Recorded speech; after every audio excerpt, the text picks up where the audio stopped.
श्री सिद्धांत सरस्वती विजयते गौरीय गोष्ठीपति वंदे गुरुपदद्वन्द्वं भक्तबिंदसमन्वितं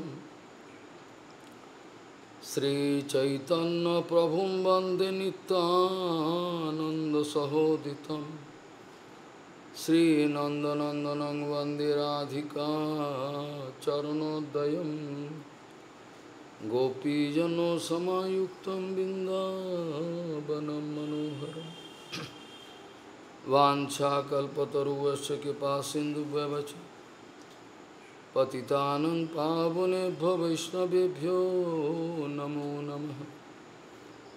मूकं करोति वाचालं पङ्गुं लङ्घयितगिरिं यत्किपातमहं वन्दे परमानन्दमाधवं। वृन्दावै तुलसीदेव वै पिया वै केशवस्य च कृष्णभक्तिपदे देवी सत्त्ववत्त्वयि नमो नमः। नारायण नमस्कृत्य नरं चैव नरोत्तमं देवीं सरस्वतीं व्यासं ततो जयो मुदीरये।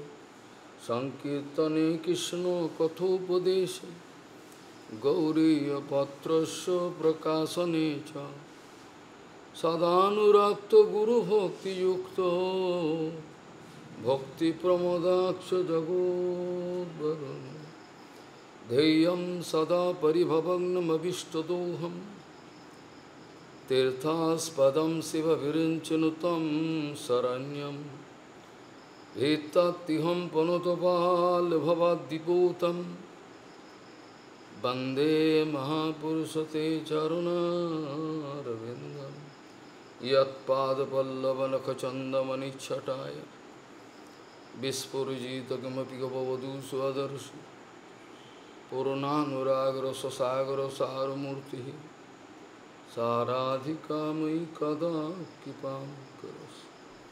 श्रीकृष्णचैतन्यप्रभुनित्यानन्द श्री अद्वैत गदाधर शिवसदि गौरभक्तबिंद श्रीकृष्ण चैतन्य प्रभु नित्यानंद श्री अद्वैत गदाधर शिवसदि गौरभक्तबिंद। हरे कृष्ण कृष्ण कृष्ण हरे हरे हरे राम राम राम हरे हरे। आजानुलम्बितभुजौ कनकाबदातु संकीर्तनैकपितरो कमलायताक्षो विश्वाम्बरो द्विजवरो जुगधर्मपालो वन्दे जगत्प्रियकरो करुणावतारो। हरे कृष्ण कृष्ण कृष्ण हरे हरे हरे राम राम राम हरे। नमामि गंगे तव पादपङ्कजं सुरासुरैर्वन्दितो दिव्यरूपं भुक्तिं च मुक्तिं च ददासि नित्यं भावानुरूपेण सदा नराणां। गङ्गातरङ्गरमणीयजटाकलापं गौरी निरन्तरविभूषी त्ववामभागं। नारायणो प्रियमनङ्गमदापहारं वाराणसीपुरपति भजवीशनाथं। वागीशजुष्वदने लक्ष्मीर्यस्य च वक्षसि यस्यास्ति हृदये संवित् त्वं नृसिंहमहं भजे। हरे Krishna Krishna Krishna Hare Hare Hare Ram, Hare Ram, Ram Ram, Hare.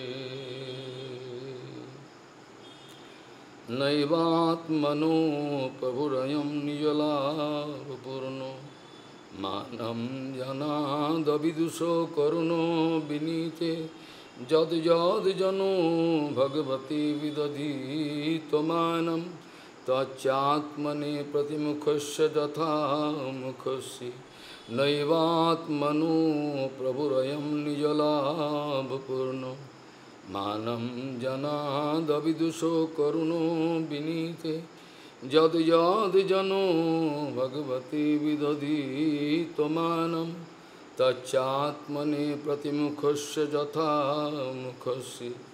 Gauriya Goshtipati, Srila Bhakti Siddhanta Saraswati Goswami Thakur Prabhupada, Paramahansa Jagadguru জানিয়েছেন, আমরা প্রায় প্রত্যেকেই কম বা বেশি মায়াবাদী বিচারে দুষ্ট হয়ে পড়ে রয়েছি। গৌড়ীয় গোষ্ঠীপতি শ্রীশিল ভক্তি সিদ্ধান্ত সরস্বতী গোস্বামী ঠাকুর প্রভুপাদ পরমহংস জগদ্গুরু জানিয়েছেন, আমরা প্রায় সকলেই কম বা বেশি মায়াবাদী বিচারে দুষ্ট হয়ে পড়ে রয়েছি। মায়াবাদ বিচারে দুষ্ট হয়ে পড়ে রয়েছি, এটা শুনলে বড় দুঃখ হয়। আমাদের মন মানে না, কিন্তু এটা সত্য কথা। মায়াবাদ বিচারের বেসিক কনসেপশনটা কি? মায়াবাদ বিচারের প্রথম দোষটা, বেসিক কনসেপশনটা কি, যার উপর ভিত্তি করে ওরা মায়াবাদ বিচারটাকে বিস্তার করে জগৎকে গ্রাস করবার চেষ্টা করছে। যার জন্য প্রভুপাদ দুঃখ করে বলেছিলেন, যতদিন পর্যন্ত জগতে মায়াবাদের বিচার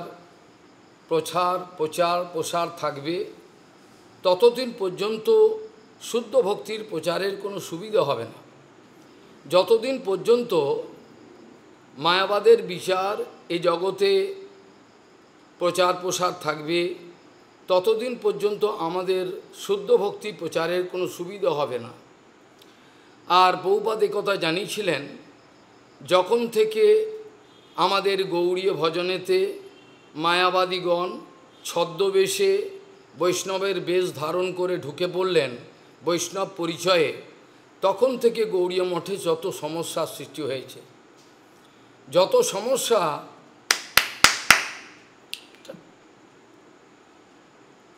সমস্যার সৃষ্টি হয়েছে যখন থেকে গৌড়ীয় মঠের মধ্যে, গৌড়ীয় ভজনের মধ্যে মায়াবাদীগণ ছদ্মবেশ ধারণ করে যখন ঢুকে পড়লেন গৌড়ীয় ভজনের মধ্যে, তখন থেকে যত ভেজাল, যত গণ্ডগোল, মারামারি, হিংসা, বিদ্বেষ এগুলো শুরু হলো। বাস্তবিক কোনো সাধুর কাছ থেকে এগুলো আশা করা যায় না, এগুলো হয় না। যারা হরিভজন করবে তাদের কি করে এটা হয়? যেমন নারদজি মহারাজের সঙ্গে প্রথম প্রসঙ্গে আমি ফিরে আসব। মায়াবাদী মায়াবাদী বিচার কি, এ সম্বন্ধে কিছু আলোচনা হওয়া দরকার। কিন্তু এ কথা স্মরণ রাখতে হবে, যখন এলাহাবাদের পথে নারদজি মহারাজের সঙ্গে নিষ্ঠুর ব্যাধের সংযোগ হয়েছিল, দেখা হয়েছিল। বৈষ্ণবের ক্ষমতা আছে, বৈষ্ণবের ক্ষমতা সে নিজের ক্ষমতা মনে করে না, সমস্ত ক্ষমতা উপর থেকে আসেন, তারা জানেন এটা, তাই জন্য তারা নিজেদের কোনো বাহাদুরি দাবি করেন না। এই জন্য নারদজি মহারাজের সঙ্গে নিষ্ঠুর ব্যাধের যে প্রসঙ্গ, তাতে দেখা যায় ব্যাধের আমল পরিবর্তন হয়েছিল। শুধু পরিবর্তন নয়, যেটাকে বলে চরম পরিবর্তন, তার মধ্যে বৈষ্ণবতা জাগরুক হয়েছিল এবং আর কোনোদিনই সে হিংসা করেন নাই। কিন্তু আমাদের উল্টো, আমরা পূর্বাশ্রমে হিংসা করতাম না, কিন্তু এখানে এসে হিংসাটা আমরা শিখছি, বিদ্বেষ, মারামারি, রাজনীতি এগুলো আমরা শিখছি। এটা বড় দুর্ভাগ্যের বিষয়। নারদজি মহারাজ তাকে কৃপা করেছিলেন। আমি বিস্তরভাবে এই প্রসঙ্গ আলোচনার সুযোগ পাব না। সেই সময়তে নারদজি মহারাজ তাকে হরিনাম দিয়েছিলেন, তার পত্নীকে এবং তাকে। যখন ব্যাদ প্রশ্ন করেছিল, আপনি আমাকে যে তীর ধনুর ভাঙতে বলছেন, আমি খাবো কি? বলছে এটা ভাঙো, তোমার খাওয়া আমি পাঠিয়ে দেবো তোমাকে, কোনো চিন্তা নেই। এই বিশ্বাসে তো ভেঙে এক গাছের তলায় বসে হরিনাম করেছিল। পরবর্তীকালে পর্বত মহারাজকে নিয়ে নারদজি মহারাজ যখন সেই পথে যাচ্ছিলেন, নিজের এক শিষ্যকে দেখালেন পর্বত মহারাজকে। পর্বত বললেন, তুমি এক স্পর্শমণি, যাকে বলে, যাকে ছোঁবে তাকেই পরিবর্তন। বাস্তবিক পক্ষে পুরো শাস্ত্রগুলো যদি বিচার করা যায়, ভাগবতী মহাপুরাণ থেকে আরম্ভ করে যত অন্য শাস্ত্র আছে সেগুলো আলোচনা করলে দেখা যায়, সেগুলোতে নয় নারদ উবাচ, নয় শঙ্কর উবাচ। অর্থাৎ শঙ্কর ভগবান এবং নারদজি এ দুজনে যে কত বড় আচার্যের কাজ করেছিলেন, এটা ভাবা খুবই আশ্চর্য। যেখানে নারদজি মহারাজ পর্বত মহারাজকে দেখাচ্ছেন, পর্বত মুনিকে, যে একজন বৈষ্ণব হলে তার অবস্থাটা কেমন হয়। যখন গুরুদেবকে দেখছেন দূর থেকে আসছেন, তখন কি করলেন, ঝাঁপিয়ে পড়লেন নিচে, ওপর থেকে ঝাঁপিয়ে পড়ে কি করলেন, নিজের কাপড় দিয়ে জমিটাকে ঝেড়ে নিলেন, ঝেড়ে নিয়ে তারপর দণ্ডবত প্রণাম করলেন। এবার কেন ঝাড়লেন না, কোনো একটা কীটপতঙ্গ যেন আমার দ্বারা মারা না যায়। এত বড় বৈষ্ণবতা জাগরুক হয়েছে তার মধ্যে, এটা স্বাভাবিক। সেখানে নারদজি মহারাজ বলছেন ব্যাদকে, এটা তোমার পক্ষে এখন আশ্চর্য কিছু নয়, এটা তোমার পক্ষে আশ্চর্য নয়, কারণ যারা হরিভজনে নিয়োজিত হয়, তেষু ন পরতাপিনঃ হরিভক্ত প্রবৃত্তা যেতে, তারা কখনোই অপরকে কোনোদিন পীড়া দেয় না। বিন্দুমাত্র কোনো তাদের চলা ফেরা, কথা বলা, কোনো ক্রিয়াকর্মই যেন অন্যের উদ্বেগের কারণ না হয়, অন্য কাউর যেন বিন্দুমাত্র উদ্বেগের কারণ না হয়। কিন্তু এই কথাটার যদি আমি অবৈধ সুযোগ নিই, এই কথাটার কায় মনে বাক্যে কারে উদ্বেগ না দিবে, এই কথাটার যদি আমি অবৈধ সুযোগ নিয়ে সত্য কথা বলাটা বন্ধ করে দিই, তাহলে সেটাকে বৈষ্ণবতা বলা যায় না। প্রভুপাদ বলছে, কায়মন ও বাক্যে কারে উদ্বেগ না দিবে, কথা তো সত্য কথা, কিন্তু এই কথার অবৈধ সুযোগ নিয়ে যদি অকৈতব্য সত্য কথা বলা প্রবচন আমি ছেড়ে দিই, তাহলে জগতের সঙ্গে আমার হিংসা করা হলো। হিংসা অনেক রকম হয়, কাউকে থাপ্পড় মারলাম, কেটে দিলাম, এইটি খালি হিংসা তা নয়। এই সম্বন্ধে প্রভুপাদই একমাত্র বিস্তৃত ব্যাখ্যা করেছিলেন। তিনি বলছেন, জীব হিংসা বলতে লোকে মনে করে বলে কিছু পিটিয়ে দিলাম, মেরে দিলাম, কেটে দিয়ে, এইটাই। কিন্তু জীব হিংসার বাস্তবিক সংজ্ঞা এটা নয়। এটা হয়তো এটা বলা যায়, কিন্তু জীব হিংসা বাস্তবিক পক্ষে কোনো জীবাত্মাকে শুদ্ধ ভক্তির কথা না বলে ভ্রান্ত পথে, উল্টো পথে চালিয়ে দেওয়া, তাকে সত্য কথাটা চাপা দিয়ে অন্য মিথ্যে কথা দিয়ে তাকে চালিয়ে দেওয়া, এটাকে বলে জীবহিংসা। অর্থাৎ জীব তো কোনো জীবাত্মা তো কোনো শরীর নয়, শরীর তো তাৎকালিক। কাজেই জীবাত্মা বলতে আমরা ধরে নেব সেই চিন্ময় যে কনস্টিটিউয়েন্ট, চিন্ময় যে আত্মা, সেটাকেই ধরব। তাহলে সেই চিন্ময় আত্মার সঙ্গে আমি যদি জীবহিংসা করতে না চাই, তাহলে আমাকে নিশ্চিত পরিমাণে কিছু করার কথা বলতে হবে। কারণ শুদ্ধ গুরু বৈষ্ণব যারা আচার্য, তারা অন্তঃকরণে সবসময় ভাবেন, এই যে তোমরা আমার সামনে রয়েছো, আপনারা আমার সামনে রয়েছেন, আপনারা আমার শিষ্য বলে দাবি করছেন, কিন্তু বিশ্বাস করুন আপনারা সবাই আমার গুরু। আপনাদের প্রত্যেকটা ক্রিয়াকর্ম আমাকে ধ্যানে রাখতে হয়। আমার কোনো চরিত্রের, কোনো স্বভাবের, কোনো আচরণের কোনো দোষ যেন না দেখা দেয়, দেখা দিলেই আপনারা আমাকে ধরবেন, আপনার চরিত্র এরকম, আপনি তাহলে কী করে হরিকথা বলছেন। এমনকি আচার্যের জল খাওয়াটাও কেউ দেখতে পায় না, এরকমভাবে আচার্যকে চলতে হয়। প্রপাত বলছেন এত সাবধানে তাকে থাকতে হয়, কেন মর্তবুদ্ধি চলে আসবে। সেখানে আচার্যের তরফ থেকে যেমন শিষ্যগণকে মনে করবে এরা গুরুবর্গ আমাকে সতর্ক আমার উপর নজর রেখেছে, এতে আমার ভজনের সুবিধা হচ্ছে, আমার যেন কোনো ভুলভ্রান্তি না হয়, তেমন শিষ্যের তরফ থেকে চিন্তা করা উচিত এনার কাছে আমরা এসেছি কী জন্য। আমরা কি আত্মসংশোধনের জন্য না তাকে সংশোধনের জন্য, এই কথাটা ভাবতে হবে। তা নাহলে তাকে কপট বলাটা কোনো শাস্ত্রের অন্যায় বিচার নয়।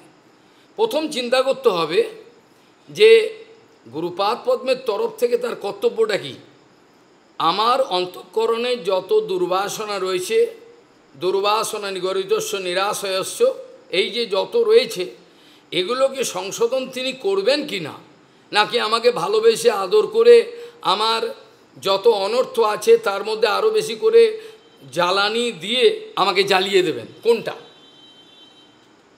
তিনি কি আমার যে যত অনর্থ আছে, আমার ভেতরে আগুন জ্বলছে বিষয়ের, তার মধ্যে আরও বেশি করে জ্বালানি দিয়ে কি জ্বালিয়ে দেবেন, নাকি সেগুলোকে নির্বাপনের ব্যবস্থা করবেন?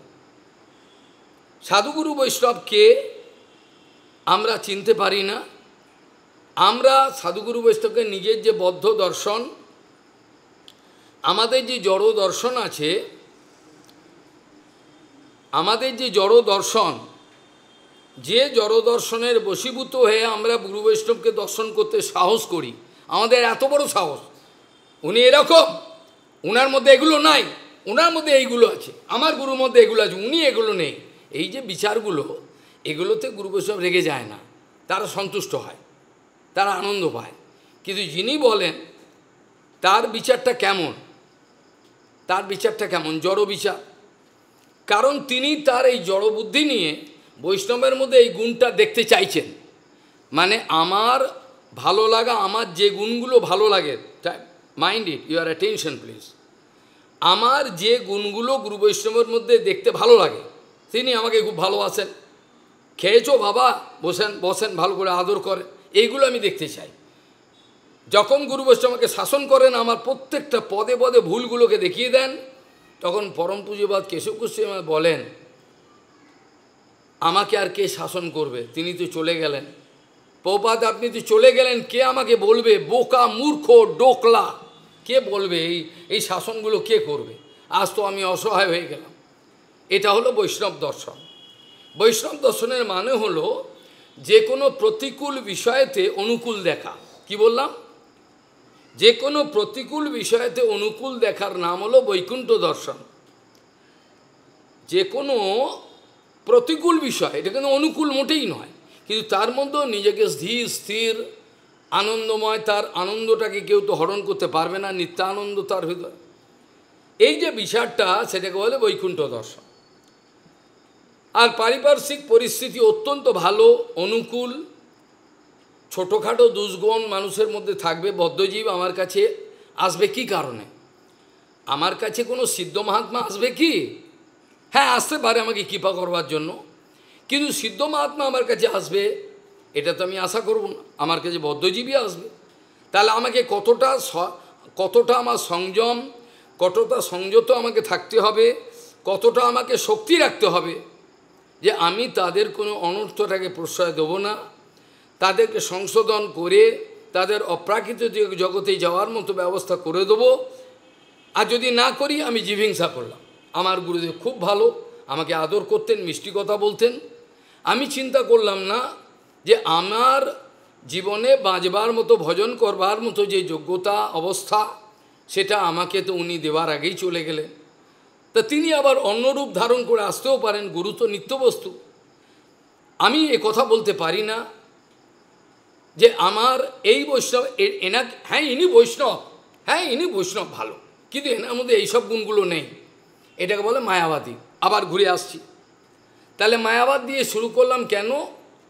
যে মায়াবাদের প্রথম বিচার হলো গুরু বৈষ্ণবের নিত্যতা নাই, গুরু বৈষ্ণব নিত্য নয়, তার মধ্যে নিত্যতা কোনো কিছু নাই, তার গুণাবলীও নিত্য নয়, তার মধ্যে দোষও থাকতে পারে। এই বিচারগুলোকে বলা হয় মায়াবাদ বিচার। এগুলো যে কত ভয়ঙ্কর, এগুলো যে কত ভয়ঙ্কর, এগুলো আমার জীবনের যে কত সর্বনাশ করে দিতে পারে, এটা আমি জানতে পারি না, এটা আমি বুঝতে পারি না। আমার পছন্দের গুণগুলো, যে গুণগুলো আমি বৈষ্ণবের মধ্যে দেখলে ভালো লাগে, সেই গুণগুলো আমি দেখতে চাই। বাকি যে গুণগুলো আমি দেখতে চাই না, সেই গুণগুলো দেখলে আমার রাগ হয়। কেশব মহারাজ গুণ হলো আমাকে খরম পেটা করা, সন্ত গোস্বামী মহারাজের গুণ হলো খরম পেটা করবে আমার দোষ দেখে, এই গুণগুলো আমি দেখতে চাই। এটাকে বলে তাদের দয়া নেই, তাদের ভদ্রতা তারা জানে না, তাদের মতো ছোট লোক কেউ নেই, এটা আমার বিচার। যেমন একটি ভদ্রলোকের ছেলে, ভদ্র ঘরের ছেলে, প্রায় প্রভুপাদ বলছেন চৈতন্য মঠে কখনো আসতো, আবার দু একদিন থাকলো, ভাষা আবার চলে গেল, এই কিছুদিন থাকে আবার চলে যায়, আমার সঙ্গে কথাও বলে না, দূর থেকে দেখে আমাকে, কত দূর আমার দৌড়, আমার দৌড়টা কত দূর, কত কিছু আমি জানি না জানি, এগুলো দেখে, অনেকে পরীক্ষা করে বৈষ্ণব এগুলো জানে কি না। আরে এগুলো যদি না জানে কিসের বৈষ্ণব? গৌরকিশোর বাবাজি মা ইংরেজি জানে না, তা কিসের বৈষ্ণব? ওনাকে সংস্কৃত জানে না। এগুলো হলো আমাদের বিচার। কিন্তু বৈষ্ণবের গুণাবলী যে নিত্য, যে গুণগুলো আমি দেখতে পাচ্ছি না, সেই গুণগুলো তার মধ্যে রয়েছে, তিনি প্রকাশ করছেন না। সম দম শৌচ সরলা, এগুলো তো ব্রাহ্মণের গুণ। আর বৈষ্ণবের তিতিক্ষব কারণ কহা সুহৃদ সর্বদেহিনাম, এগুলো সব তাদের মধ্যে আছে। মানে বলছেন যতগুলো গুণ 26টা, সমস্ত গুণ কিন্তু বৈষ্ণবের মধ্যে আছে। যেই একটা গুণ তার মধ্যে নেই, মনে করব দয়া নেই, তাহলে আমি হয়ে গেলাম মায়াবাদী। মানে কত কোটি কোটি অনন্ত কোটি জন্ম পরে কেউ একজন শুদ্ধ বৈষ্ণবের সঙ্গে দেখা করার সুযোগ পায়, সে কৃপা করবে না করবে সেটা পরের কথা। তারপরে তার কৃপাটা লাভ হয়, তারপরে তার নিঃস্বার্থভাবে, আমার কোনো স্বার্থ যদি না থাকে, আমি যদি বাস্তবিক শরণাগত হয়ে থাকি, তাহলে তার যে কোনো শাসনে, যেমন উপমন্যুর কথা, নচিকেতার কথা আলোচনা করলে দেখা যাবে, যে কোনো শাসন তারা মেনে নিয়েছিলেন। গুরুদেব যদি আমাকে বেদরক পেটায়, আমাকে দূর করে দেয়, তারপর আমি যাব না, কুকুরের মধ্যে তার কাছে আসবো। কিন্তু এটা কি আমার জীবনে হবে? আমাদের কৃষ্ণদাস বাবাজি মহারাজকে পরম পূজ্য শ্রীধর গোস্বামী মহারাজ কী বলেছিলেন? একটু কীর্তন, একটু উঁচু দরের কীর্তন করেছিলেন। যে তুমি বেরিয়ে যাও এখান থেকে, বেরিয়ে যাও, তুমি এখানে আসবে না, তুমি বাড়িতে বেরিয়ে যাও, তুমি বলেছিলেন, বেরিয়ে যাও বলেছিলেন, আর কিছু বলেন। তিনি কি করলেন? সকালবেলা বেরিয়ে গেলেন, আবার সন্ধ্যেবেলা আসতে পরে এসে মহারাজের, কী গো ভাই, তোমাকে যে আমি চলে যেতে বললাম, তুমি আবার এলে যে, আপনি তো আমাকে আর এসো না এই কথা বলেননি, ওই জন্য আমি এলাম। তাহলে কতটা নিরভিমান থাকতে হয়, কতটা নিরভিমান থাকতে হয় আমাকে, তা নাহলে আমি বৈষ্ণব হতে পারি না, এটা অসম্ভব। পর্বত মহারাজ আমাকে থাপ্পড় মেরেছিলেন শ্যামসুন্দর মন্দিরে। আমি একটা জিনিস একজনকে ধরতে দিয়েছিলাম আমাকে, আমি তাকে দিয়ে দিয়েছিলাম। তিনি বললে কোথায়? শ্যামল আমাকে দাও। আমি বললাম কোথায় গেল ছেলেটা? আমাকে এক থাপ্পড়। তা আমার আনন্দ হলো। বৈষ্ণবরা বললেন আপনার খুব সৌভাগ্য যে বৈষ্ণব আপনাকে থাপ্পড় মেরেছে। তো এই কথা আমি ভাবতে পারি না। সঙ্গে সঙ্গে আমার মধ্যে বিচার চলে আসে, হিংসা চলে আসে। বৈষ্ণব যোগ্য বলেছে আমিও হিংসা প্রতিশোধ নেব। এগুলো ভজন রাজ্যের কথা হয় না। যে গুণগুলো গুরু বৈষ্ণবের মধ্যে বর্তমানে দেখতে পাচ্ছি না, সেগুলোও যে তার মধ্যে পরিপূর্ণ মাপে আছে, আমাকে তিনি দেখাচ্ছেন। প্রয়োজন হলে দেখাবেন কোনো জায়গায়, সেটা আমি জানি না। বৈষ্ণব রাজ্যের বিচার যে কত উঁচু, সেখানে যে আমার মতো গাধা গরুর স্থান নাই, সেটা আমি বুঝি না। আমার বৈকুণ্ঠ দর্শন দূরের কথা, সামান্য দর্শনটাও হয় না, সঠিক দর্শন সামান্য। আমি বৈকুণ্ঠ দর্শন অনেক বড় কথা বলতে পারি না। যার জন্য প্রবাদ বলছেন সেই ভদ্রলোকের ছেলেটা মাঝে মাঝে আসে, আবার দু একদিন থাকে চলে যায়। কদিন ভাষা ভাষা থাকে, আবার চলে যায়, আবার আসে, আবার যায়। কিছুদিন পরে কি করলো, তার এইটা মন্তব্য হলো, প্রভুপাদকে দেখে, এই মহাপুরুষকে দেখে তার মন্তব্য হলো, ইনি একজন বিষয়ী, কি মাঠের মধ্যে যান, এইসব ধান চালের হিসাব করেন, লেবারদের হিসাব ধরে, এটা একটা বিষয়ী, এর কাছে থেকে কী বলে চলে গেল। প্রভুপাদ বললেন, আমাকে ঘৃণা করে চলে গেল, আমাকে বিষয়ী, আমার লোকজন নাই, লোকজন কম, এই জন্য আমাকে বিষয়ী ভেবে গালাগাল দিয়ে চলে গেল। গিয়ে কি করলো, সে এমন একটা দুঃসঙ্গে সহজিয়াদের পড়ল, যেখানে তার জীবনের সমস্ত সর্বনাশ হয়ে গেল। এই যে কত বড় দুর্ঘটনা, এটা বলা যায় না। আমাকে গুরু বৈষ্ণব সংশোধন করবেন, এটা যে কত বড় সৌভাগ্য।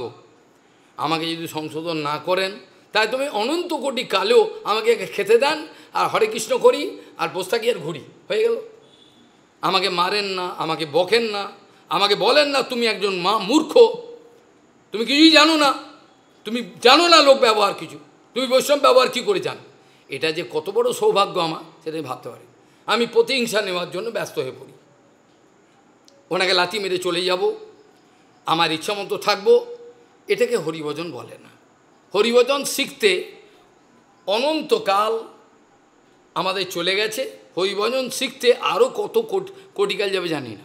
আবার এই জন্মও শিখতে পারি, এই জন্মও শিখতে পারি, বলা যায় না। সেটা নির্ভর করছে আমার শরণাগতি আছে কি না। শরণাগতি যার থাকে, তাকে কোনো শাসন, মারা কাটা কোনো কিছু করলো সে কিছু বলবে না।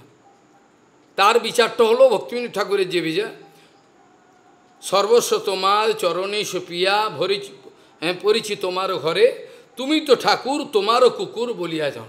এখন আমাদের বিচার হলো, তুমি তো কুকুর, তোমার ঠাকুর বলিয়া, আমি হচ্ছে ঠাকুর, তুমি হচ্ছে কুকুর, তুমি ঘেউ ঘেউ করো, তুমি আমার কুকুর।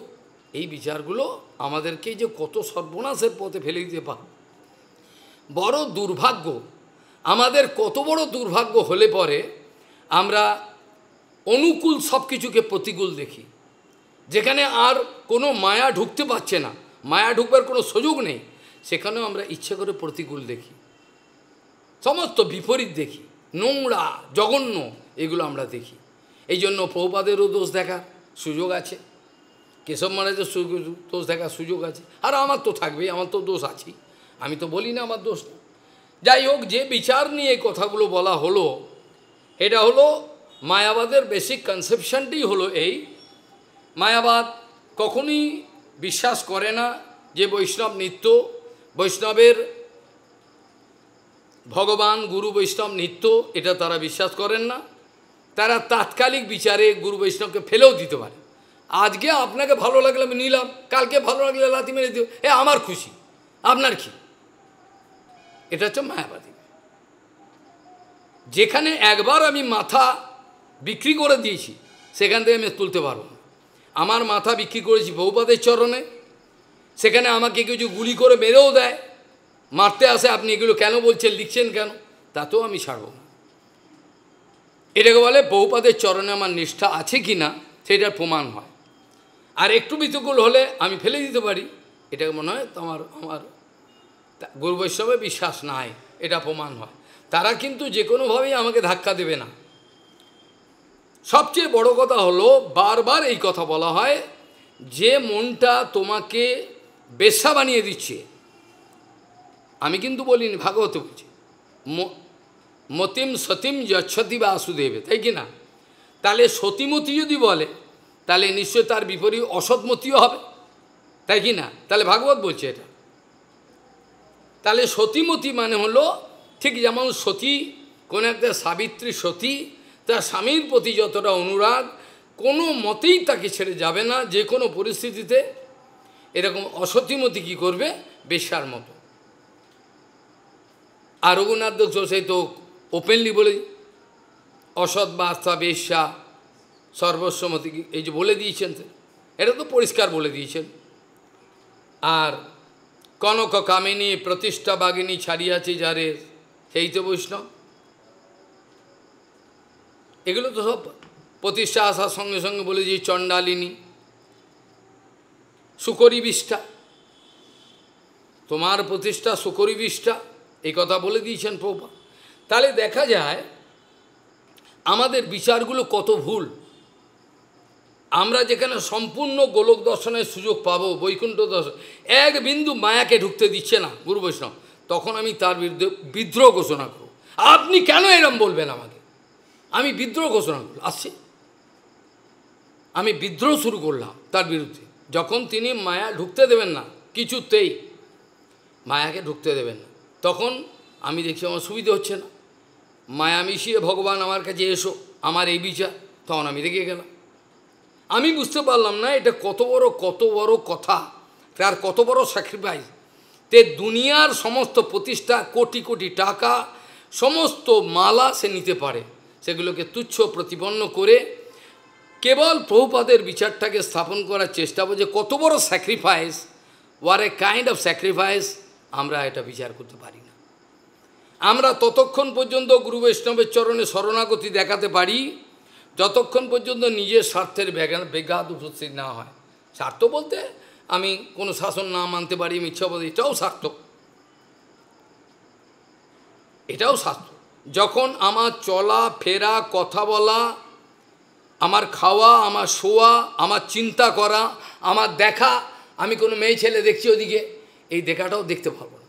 যখন আমার চলা ফেরা, খাওয়া দাওয়ার, উঠা বসা, শোয়া, লোক ব্যবহার প্রত্যেকটা যখন আমার গুরু বৈষ্ণবের দ্বারা কন্ট্রোল হয়, if I am completely controlled by guru Vaishnav, তখন আমার বৈকুণ্ঠ জগৎ সম্বন্ধে ধারণা হতে পারে, তার আগে হয় না। আমার ইচ্ছা মতো হবে না। যখন আমার মাথাটাকে পরিপূর্ণ আমি বিক্রি করে দেবো গুরু বৈষ্ণব চরণ, আমার বলতে কিছু নেই, সর্বস্ব তোমার চরণস্বপী, এটা হলো। আরও অন্য কিছু হয়, অন্য কীর্তন ভক্তিময় ঠাকুর লিখছেন, সেখানেও বলছেন যে সর্বস্ব আপনার চরণে দিয়ে ভগবান আমি সুখে আছি, আত্মনিবেদন তুয়া পদে করি, হইনু পরম সুখী। দেখো সুখী হবার কেন লোকে সুখী হয় না, কেন একটা মেন্টাল অ্যাংজাইটিতে ভোগে, কেন এই ধরনের একটা দূষিত রোগ আমার ক্যান্সারের মতো আমাকে আক্রমণ করে হৃদয়, কী কারণ তার ভেতর? কারণ আমার আত্মনিবেদন নাই। আমি মনে করি আমার সততার দাম গুরু বৈষ্ণব দিচ্ছে না কেন? আমার বিচারগুলো এগুলো আলোচনা কোথাও হবে না, কিন্তু খালি এখানে শুনে রাখো। আমি যে এত বড় সৎ, আমি যে এত বড় সৎ ব্যক্তি, আমার সম্মান কেন দিচ্ছে না গুরু বৈষ্ণব? আমার যে চরিত্র এত ভালো, আমার সম্মান কেন গুরু বৈষ্ণব দিচ্ছে না? আমার যে এত মোরালিটি আছে, এর মূল্য কেন দিচ্ছে না? আমার যে এত ব্রেন আছে, এই ব্রেনের মূল্য কেন দিচ্ছে না গুরু বৈষ্ণব? আমি এত বড় গাধা, আমি বুঝি না তারা যদি সম্মান দেয় সেটা হজম করার মতো ক্ষমতা আমার নাই। কুকুরের পেটে ঘি সহ্য হয় না। আমি আশা করি আমার সততার দামটা তো উনি দেবে। আরে এত সততা আমার দাম দিচ্ছেন, সততা ধুয়ে তুমি জল খাও, তুমি সততা ধুয়ে জল খাও, আমি অসৎ হয়ে যাব গৌরাঙ্গের সেবার জন্য, আমি প্রভুপাদের সেবার জন্য তোমাদের কাছে অসৎ হয়ে যাব। কি বিচার করবে করো, যেখানে খুশি যাও, সারা পৃথিবী খোলা, আমি ওপেনলি লিখে বলে দিলাম যেখানে খুশি চলে যাও, আমি অসৎ হব প্রভুপাদের সেবার জন্য। কি করতে পারবে তুমি? তুমি সততা দুই জল খাও, তোমার পাংচুয়ালিটি, তোমার মোরালিটি, তোমার অনেস্টি, সব কিছু ধুয়ে তুমি জল খাও, অসুবিধে কিছু নেই। কিন্তু তারপরে ভগবানকে পাবে কি? পাবে না। আত্মনিবেদন তুয়া পদে করি, হইনি পরম সুখী। একটা বৈষ্ণবের দিকে তাকালে বোঝা যায়, তার কথাবার্তা, চলাফেরা, তার তাকানো, তার প্রত্যেকটা ক্রিয়াকর্ম দেখলে বোঝা যায় তিনি একটা সুখের সাগরে সাঁতার কাটছেন, তিনি একটা যেন আনন্দের সাগরে রয়েছেন। আর সেবাটা মানেই হলো আনন্দ। যদি সেবাতে আনন্দ না পাই, সেটা আমার চাপিয়ে দেওয়া কর্ম। আমি একটা ডিউটি করতে, যেমন রেলওয়ের ব্যক্তি গেট ফেলবে, এই ট্রেন আসছে গেট ফেলো, আবার তুলে নাও। আমি এই রেলওয়ের কর্মচারী নয় যে গেট ফেলবো আর গেট তুলব। আমাকে বিচার করতে হবে কোনটা অনুকূল কোনটা প্রতিকূল। আমাকে প্রভুপাদ শিখিয়েছেন, আমাকে কেশব গোস্বামী শিখিয়েছেন, আমাকে ভক্তিপ্রমোদ পুরী গোস্বামী শিখিয়েছেন। এইভাবে অনুকূল আর প্রতিকূল তুমি এমনিই বুঝতে পারবে। তোমাকে মাথা খাটাতে হবে না। যখন তোমার আত্মনিবেদনটা ঠিক থাকবে না, তখন কোনটা অনুকূল, তা নাহলে ভূতের মতো কাজ করে, ভুলভাল ভুলভাল সব উল্টো পাল্টা। তুমি বলে এত করছি কিছু বলছে না, এত দাম তো দেবে। আমি তো মনে করি আমাকে দাম না দিলে ভালো। আমাকে কে দাম দিয়েছে বা কোথায় বা আমি দাম চেয়েছি? দিয়েছি কি গরিব আশ্রম থেকে? একটাও নয়। এই যে এত চেষ্টা করবো কে কেউ বলেছে? কিন্তু প্রভুপাদের সময় এক ব্যক্তি যদি কোনো ব্রহ্মচারী ভালো কাজ করত, তাকে প্রভুপাদ বিশ্ব বৈষ্ণব রাষ্ট্রসভায় তাকে সম্মান করত। আমি তো চাই না, আমি চাই ওরা আমাকে জুতোর বাড়ি মারুক আমার মাথায়, আমি এটাই চাই, এটা আশীর্বাদ আমার পক্ষে। এই জন্য আমার কিছু চাওয়া পাওয়া নাই। চাওয়া পাওয়া থাকলেই দুঃখ আছে, যেখানে চাওয়া পাওয়া নেই সেখানে দুঃখ নাই। এই জন্য আমার নিঃস্বার্থ সেবা। আমার তো চাওয়া পাওয়া বলে কিছু নেই, তো ওই জন্য আনন্দ আমার। যেখানেই চাওয়া পাওয়া থাকবে, যেখানে প্রতিষ্ঠা কীভাবে আসবে তুমি জানতে পারো না। মনে করবে প্রতিষ্ঠা আমার নেই, কিন্তু দেখবে প্রতিষ্ঠা ভেতরে ঢুকে রয়েছে। যখন ফুঁড়ে বের করবে, মাথা ফুঁড়ে বেরোবে, তখন বলবে গজাল বেরোবে মাথা দিয়ে।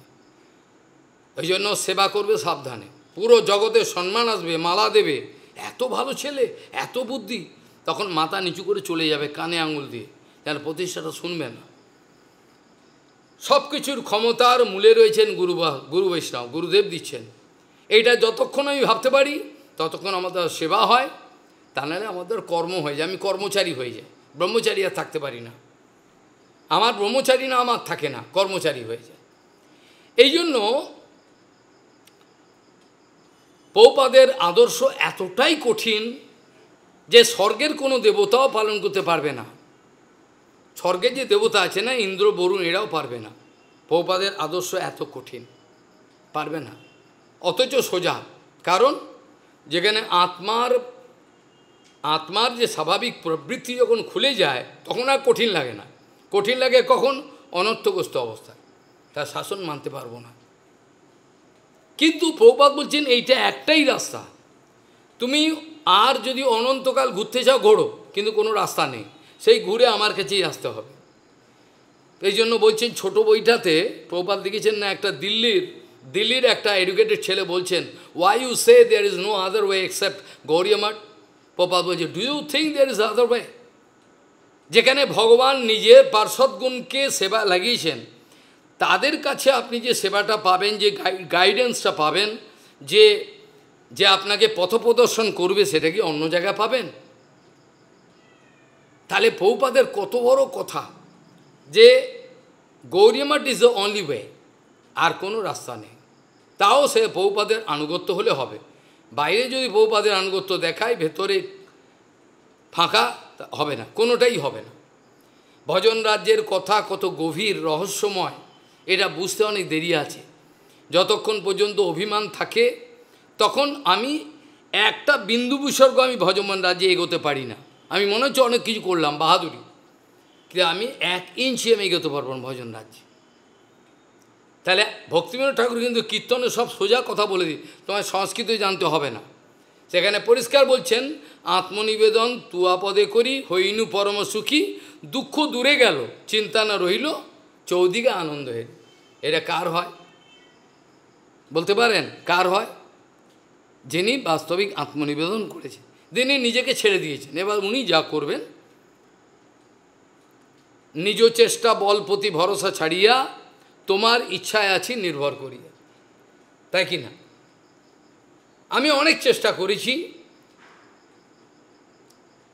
ক্রোধ, লোভ, মোহ, মদম, আশ্চর্য, যে জিহ্বা আদি উদরপস্থ যোগ, এইসব আমি জয় করার জন্য অনেক লড়াই করেছি।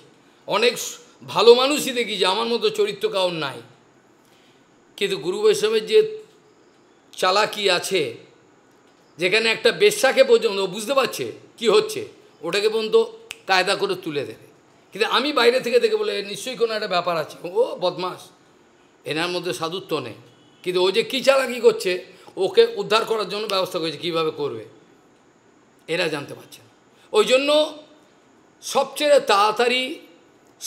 তাড়াতাড়ি ভগবানের কাছে যাওয়ার রাস্তা হলো শুদ্ধ গুরু বৈষ্ণবের সঙ্গ। আবার সবথেকে নরকে যাওয়ার তাড়াতাড়ি রাস্তা হলো এই শুদ্ধ গুরু বৈষ্ণবের সঙ্গ। এত তাড়াতাড়ি নরকে আমি যেতে পারবো না। কেবল আমি শুদ্ধ গুরু বৈষ্ণবের দোষ দেখব, তার কাছে থাকবো, সঙ্গে সঙ্গে তাড়াতাড়ি চলে যাব, সব ফেলে দিয়ে। কাজেই অত্যন্ত বিচক্ষণ হতে হবে, বুদ্ধিমান হতে হবে, ধৈর্য চাই, সহ্য চাই অত্যন্ত। যাদের ধৈর্য সহ্য নাই তারা কোনোদিনই ভজন করতে পারবেন না। যাদের ধৈর্য সহ্য নাই তারা কোনোদিনই পারবেন না। প্রত্যেকটা প্রতিকূল পরিস্থিতিতে নিজেকে মানিয়ে নেওয়া, ভালো করে অনুকূল দেখা, কিভাবে ওই জীবাত্মাটা যেন পড়ে না যায়, যে কোনোভাবে কায়দা করে তাকে তোলবার চেষ্টা করা, এটা হলো বৈষ্ণবতা। বৈষ্ণবের কাজ এটা নয় যে আমি তাকে ধাক্কা মেরে ফেলে দিলাম, যা চলে যা, এটা হয় না। তারা এতটাই কৃতজ্ঞ, যদি এক গ্লাস জল কাউকে নিয়ে থাকে তাহলে মনে রাখে এক গ্লাস জলও আমাকে দিয়েছিল, দুটো ডাব আমাকে ওপরে তুলে দিয়েছিল, মনে রাখে। এটা হলো গুরু বৈষ্ণবের বিচার। ওরা কাউকে কোনো দিন ফেলে দেবে না, ফেলে দেওয়ার জন্য তারা নেই, তারা তোলবার জন্য। তারা যে কোনোভাবে এ কিছুতেই বুঝতে পারছে না, একে বুঝিয়ে তোলা। ওই জন্য ধৈর্য সহ্য সব কিছু হলো অত্যন্ত অনুকূল বিষয়। যাই হোক, যে শ্লোক দিয়ে শুরু করেছিলাম এতে প্রহ্লাদ, আজকে যেহেতু অধিবাস তিথি, যদিও আমি ভাগবতের এই আলোচনাই করব, তার প্রাসঙ্গিক কথাই আমি আলোচনা করলাম, তথাপি আমি প্রহ্লাদ মহারাজের এই বিচারটাকে যদি এর সঙ্গে সংযুক্ত করে দিই আরও ভালো হয়। কারণ যেহেতু আজকে অধিবাস তিথি, নৃসিংহ চতুর্দশী, এটা আমি কৃপা পাবো। আজকে তো অধিবাস তিথি, তো এই জন্য কৃপা পাওয়া যাবে। সেখানে প্রহ্লাদ মহারাজের বিচার হলো, ভগবান আপনার কার কাছ থেকে কিছু আশা আছে কি? নৃসিংহদেব আমার কাছ থেকে 20 কেজি পরমান্ন, 20 কেজি দুধের পরমান্ন নেবেন, এই আশা করে তিনি কি বসে রয়েছেন? তিনি বসে রয়েছেন? নৃসিংহ বলে 20 কেজি পরমান্ন দেবে, কালকে খাবো আমি। বা গুরু বৈষ্ণব যাদের ছপ্পর ফেটে, আকাশ ফেটে গুরু বৈষ্ণবকে যে পাঠিয়ে দেয়, সব পাঠিয়ে দেয়। তাহলে ভজন করলে কি দেবে? ভজন করলে পরে কি দিতে পারে ভগবান?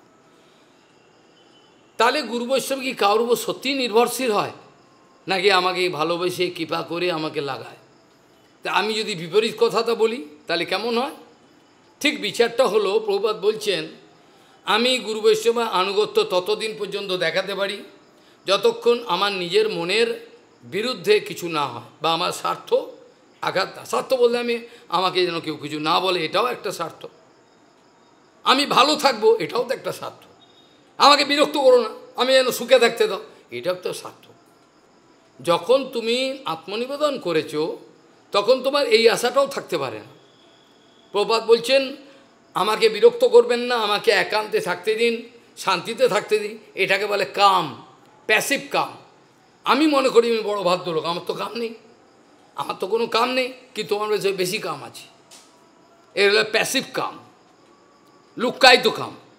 তা নাহলে তুমি আমি আনন্দে থাকবো, সুখে থাকবো, এই বিচারটা কোত্থেকে এলো? এটা তো আসতে পারে না। এখানে তো ভক্তিবন্ধকের এই বিচার তো দেখাননি। ভক্তিবন্ধের এই বিচার দেখিয়েছেন কি? হ্যাঁ, তোমার সেবায় দুঃখ হয় যত, সেও তো পরম সুখ। কিন্তু আমি তো দুঃখ পাচ্ছি। যখন থেকে আমি বিমুখ হয়ে গেছি তখন থেকে আমার ঘাড়ের উপর বোঝা মনে করছি, হ্যাঁ কখন সেবাগুলোকে ফেলে দেবো।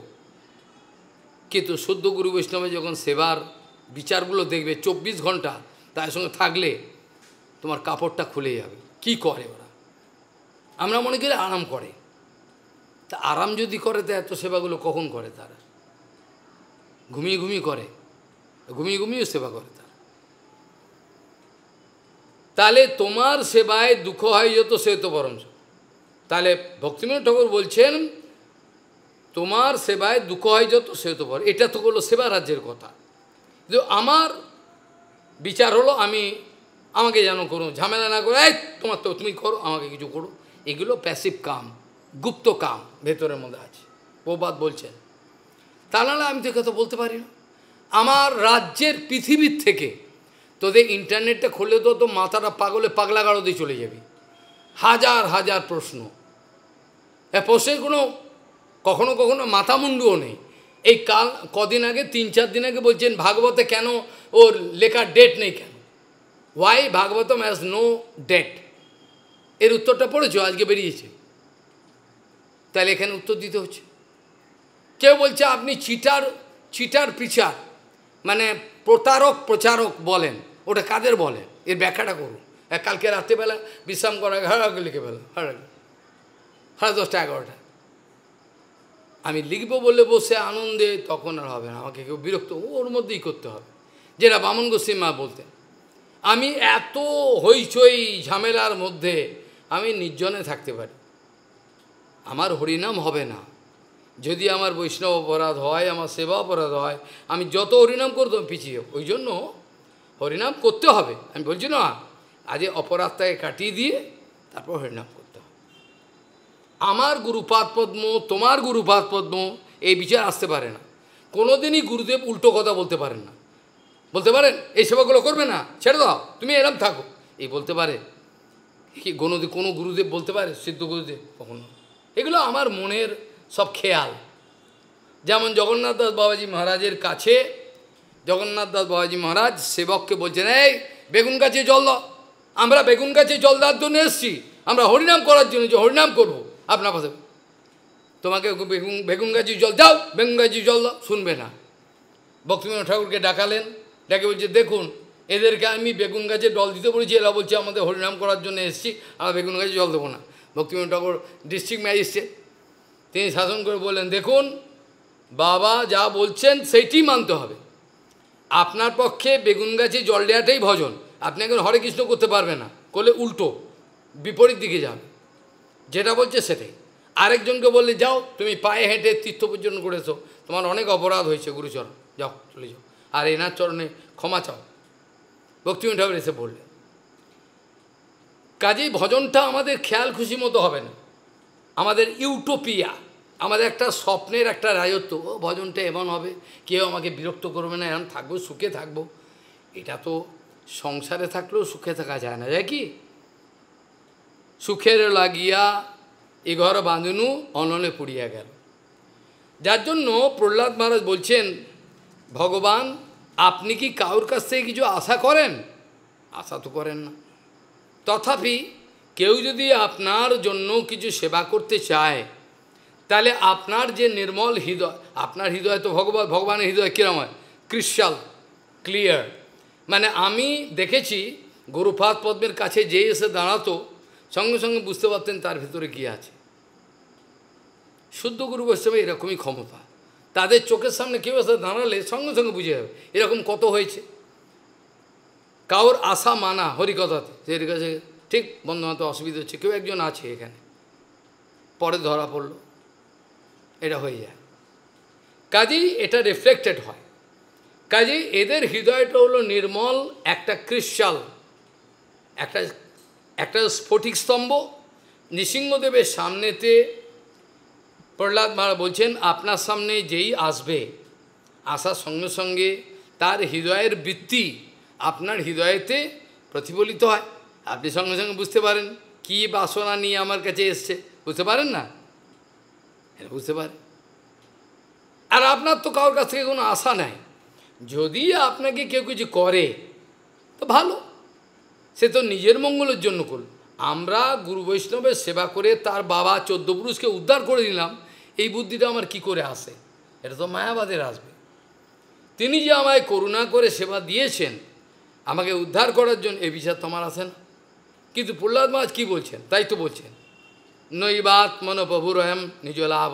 আপনি তো নিজ লাভেতেই সন্তুষ্ট। গুরু বৈষ্ণব খাওয়া দাওয়ার জন্য ভালো মন্দ তোরা দিবি, পা টিপে দিবি, এসবে আশা নেই, সবসময় আনন্দে।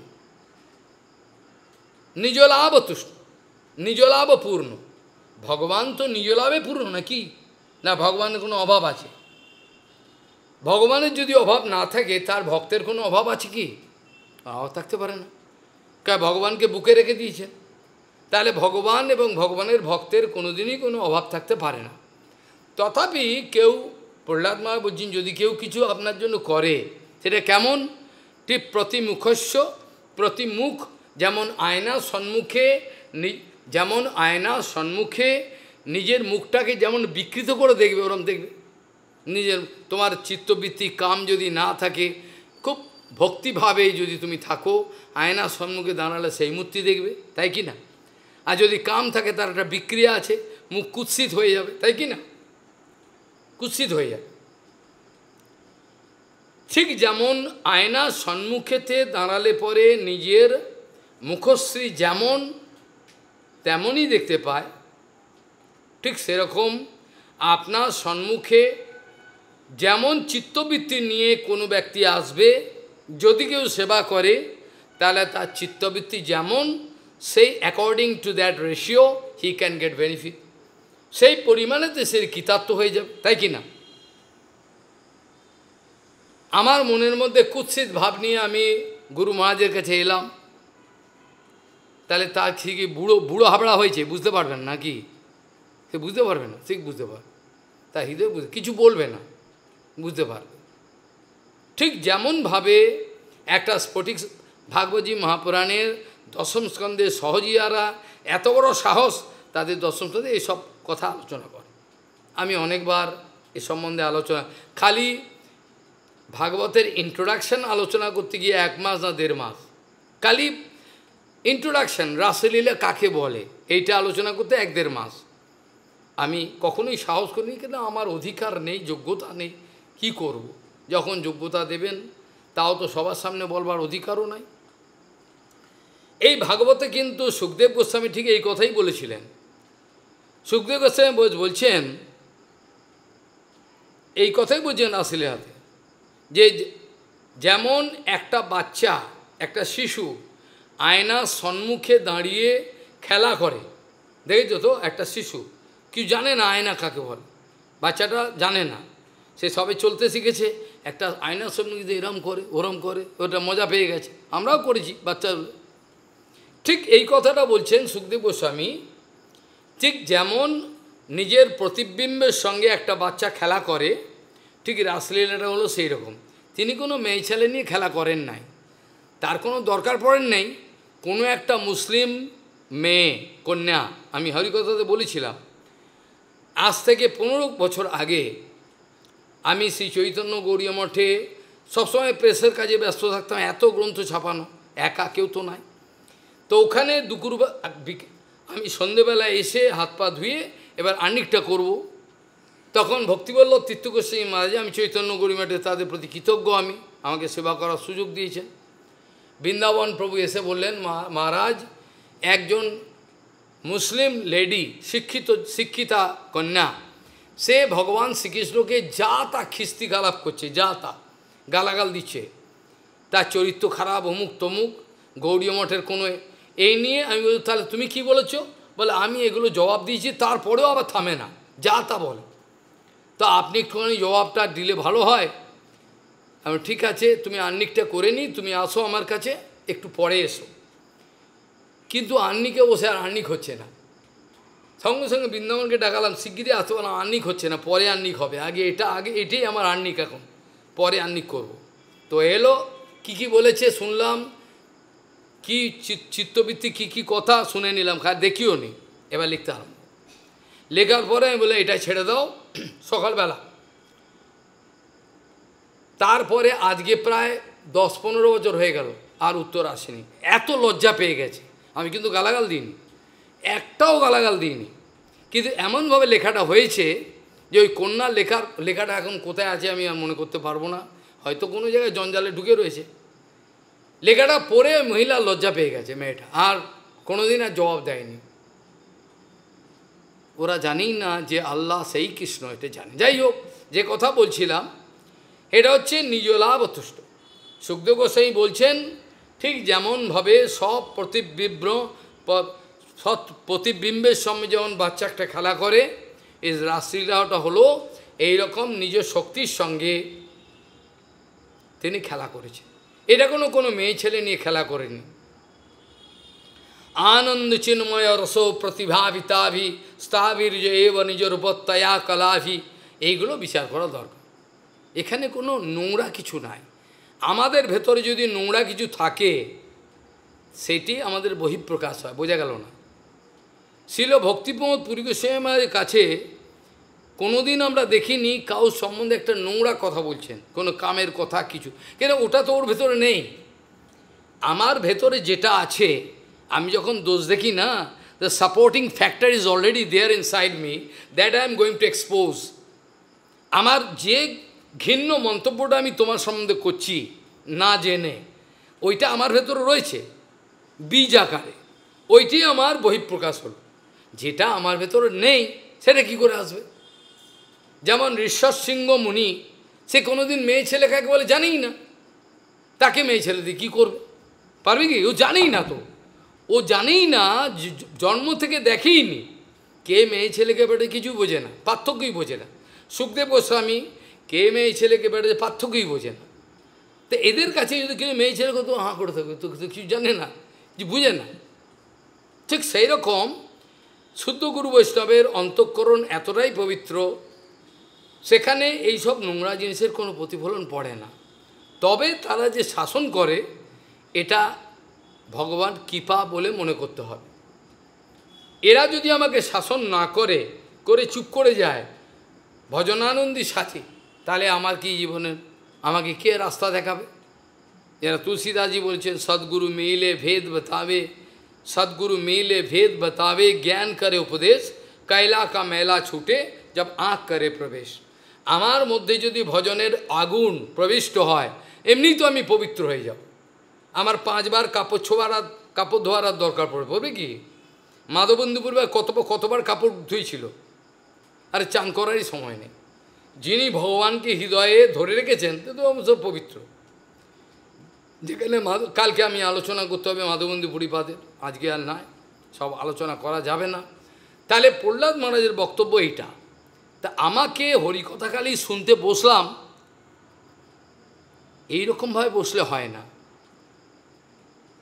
হরিকথা শোনবার আগে আত্মনিবেদন দরকার। আনুগত্যের সঙ্গে হরিকথা যারা শোনে না, তাদের হরিকথার কোনো ফল হয় না। এখান দিয়ে ঢুকবো, এখানে বার করবো, এরকম সবাই বলে। ও গুরু বৈষ্ণবের কাজই এই বলা। ওরা বলবে আমাদের কাজ আমরা করব, ওরা তো বলবেই, ওদের কাজ কি করে দেখেছেন? সব তো আমাকে করতে হয়।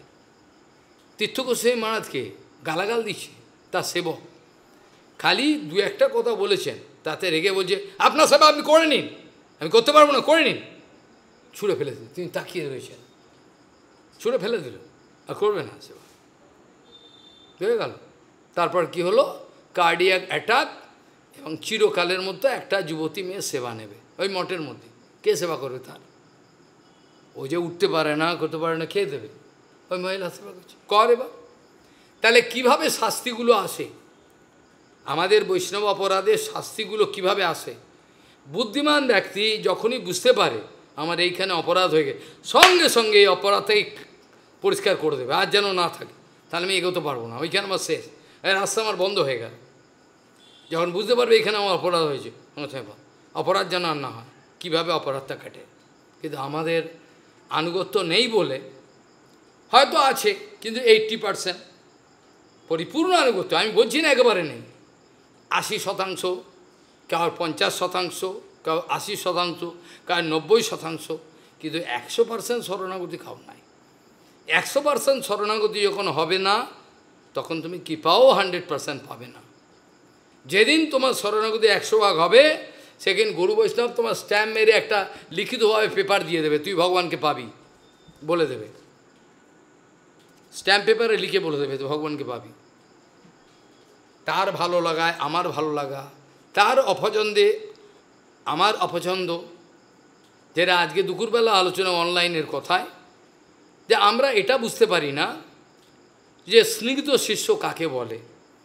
যার হৃদয়েতে গুরু বৈষ্ণবের যে তার যে একটা স্বপ্ন গৌরাঙ্গের সেবা করবে, তার ইচ্ছা, তার আশা, তার ক্রিয়াকর্মের সঙ্গে যদি আমি নিজেকে মিলিয়ে নিতে পারি, এটাকে বলে বাহাদুরি। আমি নিজেকে মেলাতে পারলাম না এত বছর পরেও, আমি বুঝতেই পারি না উনি কী করেন, তাহলে তো হলো না। প্রভুপাদ বলছেন খাপে খাপে মেলাতে হবে, একটু আধটু না, একবারে খাপে খাপে। যেমন যেমন গুরুর হৃদয় তেমন শিষ্যর হৃদয় হবে, তবে দেখবে সব সিদ্ধান্ত বিশ্বাস সব তোমার মধ্যে আসছে, সব। এগুলো নাহলে আসে না। ওই জন্য ভাগবতে আছে স্নিগ্ধস্ব শিষ্যস্ব গুরব গুহ্যম অপিউত। এমন কোনো গোপনীয় ভজনের রহস্য নাই যেটা সদ্গুরু তার সৎ শিষ্যকে বলে না, চেপে যায়। কেন চেপে যাবে? এর কাছে তো কোনো গোপনীয় কিছু নাই, সব জানো। যার জন্য মাধবেন্দু পুরীপাদের পরিপূর্ণ কৃপাটা পেয়েছিলেন ঈশ্বর। এখন আমরা যদি বলি প্রভুপাদ চলে গেছে আর সেসব কৃপা পাওয়া যাবে না, তাহলেও আমি মায়াবাদী হয়ে গেলাম। আমাকে বিশ্বাস রাখতে হবে প্রভুপাদের পূর্ণ কৃপা এখনও পাওয়া যায়। তুমি মায়াবাদী বলে, তোমার অবিশ্বাস বলে তুমি বিশ্বাস করতে পারছো না। প্রভুপাদের পূর্ণ কৃপা, সেই তেজ, সেই শক্তি এখনও পাওয়া যায় যদি তার সমস্ত কথা অনুভব করতে পারো, তার চরণে আত্মনিবেদন করতে পারো। হয় আর ন্যাকামো করলে হবে না। কিছু ন্যাকামো করলাম, কপটতা করলাম, হবে না। যাই হোক, এখন ভাগবতী মহাপুরাণের যে আলোচনাগুলো আমাদের হচ্ছিল, সে আলোচনা বড় অদ্ভুত। 11 স্কন্ধ আমি বলেছিলাম কত বছর লাগবে শেষ করতে, গভীর ভাগ। একজন বলছে পুরো ভাগবতে তো 12 বছর লাগতে পারে, তাও হবে কি না? তাহলে 11 স্কন্ধ আমাদের কত, গীতা কত 2.5 বছর লেগেছিল, বৃহৎ ভাগবত 3.5 বছর চলছে। এগুলো অত ছেলে খেলা না, ধর তক্তা মার পেরেক দিয়ে দিয়ে দুম মেরে দিলাম, হয়ে গেল, এটা নয়। ধৈর্য সহ্য এর মধ্যে ডুব দিয়ে হয়। আমরা আলোচনা করছিলাম, সেখানে কোথায় আলোচনা করছিলাম আমরা? আলোচনা প্রসঙ্গে দেখছিলাম যে 2 নম্বর শ্লোকে আমরা প্রথমে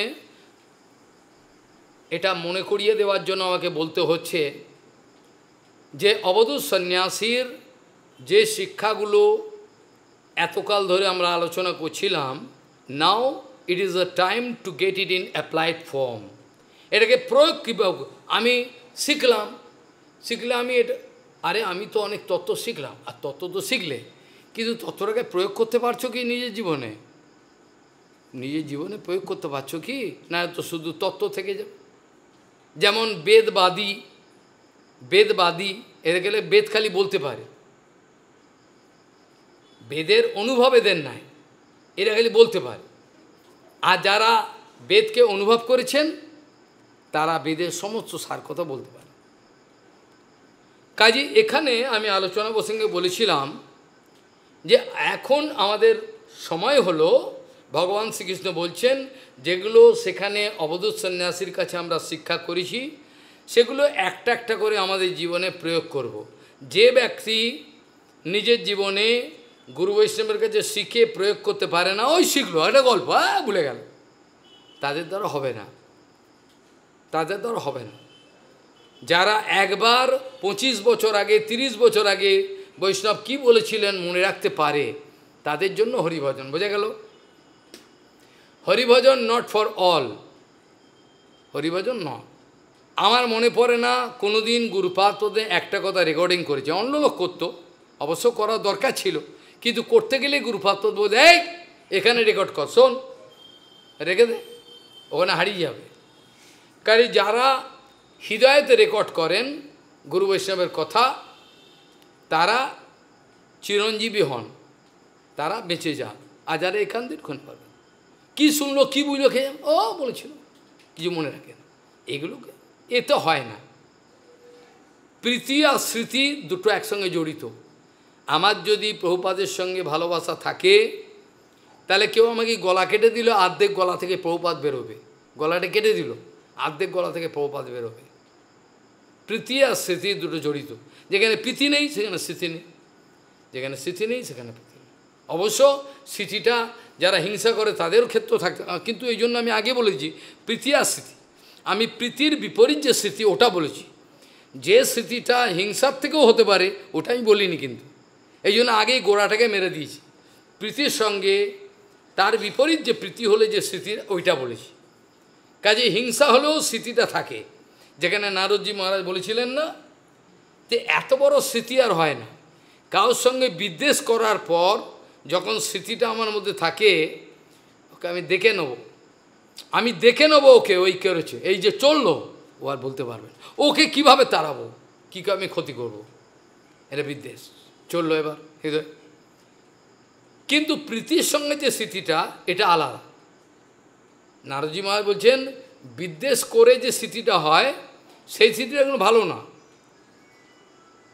বিদ্বেষ করার পরে যে স্মৃতিটা, ওটা কিন্তু ভালো না। কিন্তু প্রীতির সঙ্গে যে স্মৃতি ওটা ভালো। এখানে আমরা বলছিলাম, আলোচনা প্রসঙ্গে ভগবান বলছেন, প্রথম শ্লোকও আমি আলোচনা একটুখানি স্পর্শ করতে হবে।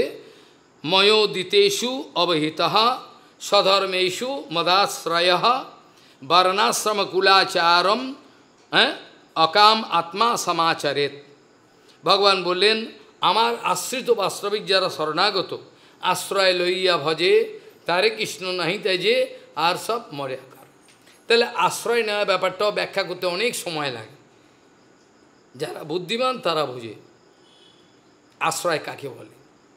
বলছেন নিষ্কাম আশ্রয় নিয়ে যে নিষ্কাম ভক্ত মদুক্ত, আমি যে বললাম স্বধর্মে অবহিত হয়ে বর্ণাশ্রম ধর্ম কুলাচার এগুলো যেন পালন করে। কিন্তু এই কথা আমি সঙ্গে সঙ্গে বলেছিলাম যে বর্ণাশ্রম ধর্ম আপ টু হুইচ পয়েন্ট, কোন সময় পর্যন্ত আমি বর্ণাশ্রম ধর্ম পালন করতে বাধ্য থাকব? কতদিন পর্যন্ত? যতক্ষণ পর্যন্ত আমার মধ্যে পরমহংস অবস্থা না আসে। যতক্ষণ পর্যন্ত আমার জীবনে পরমহংস অবস্থা না আসে ততক্ষণ পর্যন্ত I am bound to follow. আমি যদি এটাকে ট্রান্সগ্রেস করে আমি ঝাঁপিয়ে পরমহংস হওয়ার জন্য, ভালো। আমি কোনোদিনই নিজেকে পরমহংস বলি নাই, আমি নিজেকে জানোয়ার বলেছি, এটা সবাই জানে। আমি নিজেকে তো বলেছি আমি অমানুষ, আমি তো বলিনি কারোর কাছে আমি পরমহংস হয়েছি। তাহলে এই নিয়ে আর কথা কী করে থাকতে পারে? আমি নিজেকে যদি বলতাম এই তাহলে একটা কথা আসতো, আমি তো বলিনি কোনো দিন। আমি তো ইংরেজি কথাতেও বলি I M A savage personality, আমি তো বলিনি। তাহলে এতে আর কি কথা থাকতে পারে? যার কপাল ভালো সে কিছু নিক, আর যার কপাল ভালো নেই সে নেবে না, কিছু করার নেই। তাহলে সেখানে বলছেন এই কথাগুলো ভগবান বলছেন প্রারম্ভিকভাবে সবাইকে পালন করতে হবে, এটা ছাড়তে পারবে না। তারপরে আমি একটা কথা তুলেছিলাম বিগত দিনে, অনবীক্ষিকী ক্রিয়া, এটাকে বলে ইংরেজিতে এই কথাটা বলতে গেলে অ্যানালিটিক্যাল সার্ভে, কিন্তু ইংরেজির এই কথাটা আমি প্রয়োগ করতে লজ্জা পাই। কেন? এই কথাটা যথেষ্ট নয়। ওরা ডিটেকটিভ ডিপার্টমেন্টে কোথায় দোষ আছে অ্যানালিটিক্যাল সার্ভে করুক। কেউ রিসার্চ করবে, কোনো সায়েন্টিস্ট তিনি অ্যানালিটিক্যাল সার্ভে করুক, অ্যানালিটিক্যাল, তাদের বিচার আমার সঙ্গে মিলবে না।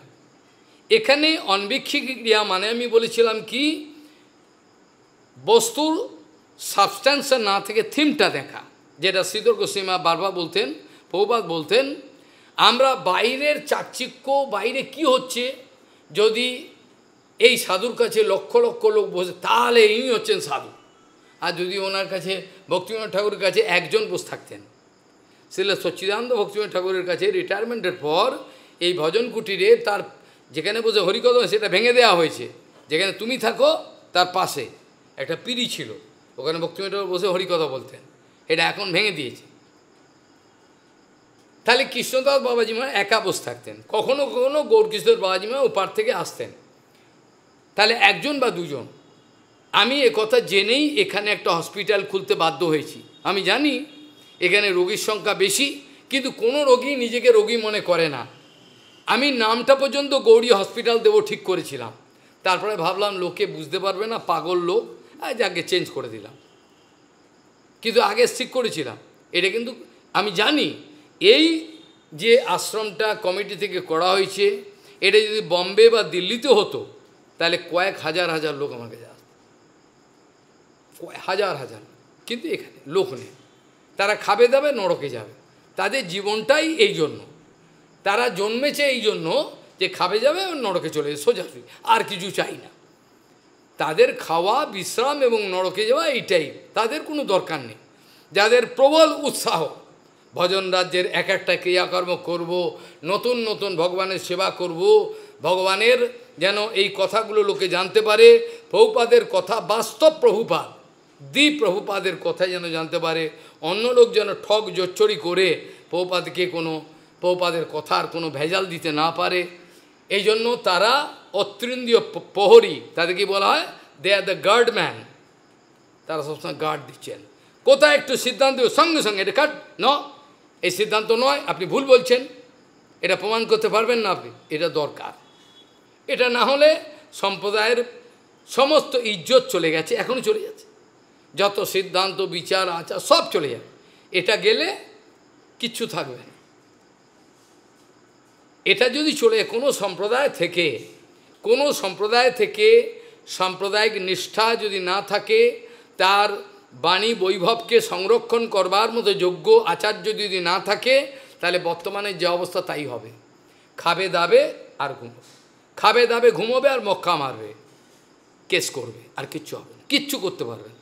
যতই লাল কাপড় নাও, নীল কাপড় নাও, সাদা কাপড় নাও, হলদে কাপড় নাও, কিচ্ছু হবে না, ওই চলবে।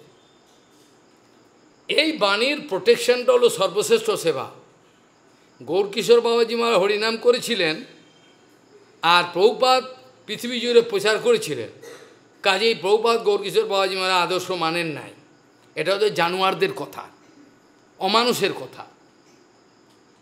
এটা অমানুষ হলে এই কথা বলে। গৌরকিশোর বাবাজি মহারাজের প্রত্যেকটা কথা অক্ষরে অক্ষরে পালন করেছেন প্রভুপাদ। বাবা চেয়েছিলেন গৌরাঙ্গের কথা জগতে প্রচার হোক, তো এইটি হয়েছে, এটা তো হতো না। আর শুদ্ধ গৌরের প্রচার এখন প্রায় শেষ। জিরো বললেও কোনো অসুবিধা হবে না। জিরোর আগে যদি তোমাদের যদি কেউ ক্যালকুলাস করে থাকো, mathematics, tends to zero, not zero, সেটাও আমি মেনে নিতে পারি। শুদ্ধ ভক্তির প্রচার প্রায় জিরো, শেষ হয়ে গেছে। এখন কেউ বলবে না, বললে তাদের সোসাইটি চলবে না। বলে এই কথা বললে কেউ প্রণামী দেবে না, ভালোবাসবে না, মালা দেবে না, দেবে কি? তাই আমাকে ঘুরিয়ে বলতে হবে। কিন্তু প্রভুপাদ ঘুরিয়ে বলতে শেখাননি। বাপের বেটা, গুরুপাদ তো বলতেন মজা করে, বাপ কা বেটা সিপাही का ঘোড়া, কুছ নাই তো থোড়া থোড়া। কেন বলতেন কে জানে বাবা, এই কথাটা প্রায়ই বলতেন, মজা করে বলতেন, বাপ কা বেটা সিপাही का ঘোড়া, কুছ নাই তো থোড়া থোড়া। এই কথাটা কেন বলতেন? আশ্চর্য ব্যাপার। কাজে এখানে যে দ্বিতীয় শ্লোকের ব্যাখ্যা হয়েছিল কিছুটা, সেখানে অন্বিক্ষেত বিশুদ্ধাত্মা দেহিনাম বিশ্বআত্মানাম গুণেষু তত্ত্বধ্যানেন সর্বারম্ভ বিপর্যয়। তার বলছেন অন্বিক্ষেত বিশুদ্ধাত্মা দেহিনাম বিশ্বআত্মানাম গুণেষু তত্ত্বধ্যানেন সর্বারম্ভ বিপর্যয়ম। বেড়ে গেল? কি বলছেন? বিষয়াসক্ত ব্যক্তি বিষয় সুখের কতটা, আমাদের মূল্যটা সমাজে কিভাবে নির্ধারণ করা হয়, কে কত পরিমাণে বিষয় সংগ্রহ করতে পেরেছে, অর্থাৎ মলমূত্র, আর বৈষ্ণব হয়েও কতটা মলমূত্র আপনি এনেছেন দেশ বিদেশ থেকে, সেইটা বলুন, তাহলে আপনি বড় আচার্য। আপনি দেশ বিদেশ ঘুরে বিদেশিদের গুমুত আপনি কত গায়ে মেখে এলেন, তত আপনি বড় আচার্য। এটা বর্তমান, তাই কি না? এটাই হচ্ছে বর্তমানের বিচার। টাটা, বিড়লা, আম্বানি বিষয়ের কতটা পরিমাণে বিষয় তারা সংগ্রহ করেছেন, সেই পরিমাণে তাদের সমাজে মূল্যায়ন হয়। তাদের ভ্যালুয়েশনটা কত? আমার ভ্যালুয়েশন কী করে থাকবে? কোনো ব্যাংকের অ্যাকাউন্টই নেই, কিছু নেই, ল্যাংট, হ্যাঁ রে বেটা, কী মূল্য আছে? শিষ্য নেই, কিছু নেই, বিদেশ যায় না। এইটাই নিয়ম সমাজের, এইটি। আর এই নিয়মটাই ভালো, এতে শুদ্ধ গুরু লুকিয়ে থাকতে পারে। ওরা চায় না এসব দূষিত ব্যক্তি আসুক, যত কম আসে ততই ভালো। সেই জন্য বলছেন বিষয়াসক্ত দেহি অর্থাৎ দেহধারী জীবগণ বিষয় সুখের আশায় আচরিত কার্য করে, তাই কি না? নিশ্চয়ই আম্বানি কোনো একটা টাকা দিয়ে বিজনেসটা শুরু করেছিল। আমি একথাও জানি কেউ 100 টাকা দিয়ে, কেউ 10 টাকা দিয়ে বিজনেস শুরু করেছিল, তাই কি না? ওয়ার্ল্ডের সবচেয়ে বড় যে বিজনেসম্যান, সবচেয়ে ধনী ব্যক্তি, তার নামটা ভুলে গেলাম, ব্যাগটা কি এ নাম, তাকে একদিন প্রশ্ন করছে যে আপনি যে খেতে এলেন, আমাদের একটা হোটেলে গেছে খেতে, যাচ্ছিল, বলে একটু খেয়ে নি, খাওয়ার টাইম নেই। খেতে বসে খাওয়ার পরেতে এবার বেয়ারাকে টিপ দিয়েছে, ট্রিপস $5 টিপ দিয়েছে। তখন বেয়ারাটা অবাক হয়ে তার মুখের দিকে তাকিয়ে রয়েছে।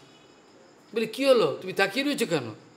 যে আমি আশ্চর্য হয়ে যাই যে আপনি আমাকে $5 টিপস দিলেন, আর আপনার কন্যা যখন আসে আমাকে $500 টিপ দেয়। তখন হেসে বলছে যে ও তো কোটিপতি বাবার হচ্ছে কন্যা, আর আমাকে কি অবস্থা থেকে উঠতে হয়েছিল আমার বাবা তো ভিখিরি ছিল, তাই জন্য ওটাও জানে, ওই জন্য 500 টাকা টিপ দিয়ে দেয়, $500। আর আমাকে তো রোজগার করতে হয়েছে, আমার বাবা গরিব ছিল, আমি একটা খবরের কাগজ কিনতে পারতো না। একটা খবরের কাগজ কিনতে গেছে, দেখে পকেটে পয়সা নেই, খবর দিল আমার পয়সা নেই, আমি দিতে পারি। আরে ঠিক আছে, আপনি এমনি নিন। ওই লোকটাকেও মনে রেখেছে ও, ওই যে ব্যক্তিটা, কি নাম, বিদেশে, আমেরিকার, বুঝে গেল। কাজেই এই বিষয়ের আশায় যারা সমস্ত চিন্তা করে, প্ল্যান করে, প্রোগ্রাম করে, তাদের বিষয় চিন্তাটাই প্রধান হয়ে যায়। বিষয় চিন্তার বাইরে করতে পারে? ভাগবতে কি বলছেন? বিষয়াসক্ত চিত্তানাম কৃষ্ণাবেশ সুদূরতা। কি বলছেন?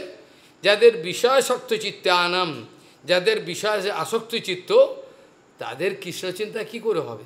কোথায় কৃষ্ণ আর কোথায় বিষয়? এ তো এক হতে পারে না। বিষয়াসক্ত চিত্তানাম কৃষ্ণাবেশ সুদূর, কোথায় আবেশ হবে? আমাদের কৃষ্ণতে আবেশ হওয়া দরকার। চলতে ফিরতে উঠতে বসতে সবসময় কৃষ্ণ চারিদিকে। যতক্ষণ বিষয় এই করলো, এই করলো, এই খেলাম, ওই খেলাম, এই পড়ে থাকবে, ইয়াল হবে না। কোথায় বিষয়? বিষয় ছাড়িয়া কবে শুদ্ধ হবে মন, কবে হাম হেরব সেই বৃন্দাবন। অনেক দূরের কথা। ছোটোখাটো বিষয় থেকে আমি উঠতে পারছি না, কোনো সামান্য শাসন আমি মানতে পারছি না। কতটা আমাকে ভালোবাসে, কতটা স্নেহ করে, কতটা আমায় বিশ্বাস করে, আমি তার ঠিক বিপরীত ক্রিয়াকর্ম করে যদি ফেলি, তাহলে কি করে কৃপাটা আমি পাবো? আর দিনে দিনে পিছিয়ে যাব ভজনরাজ। আমার নিজের বলেতে শক্তি আমি ভজন করে নেব অত সোজা? আমার ক্ষমতাতে আমি ভজন করে নেবো? এত বড় সাহস? ভজন হয় গুরু বৈষ্ণবের কৃপাতে। গুরু কৃপাহি কেবলম, আর কোনো রাস্তা নেই, অন্য কোনো রাস্তা খোলা নেই, একটাই। এর বলছেন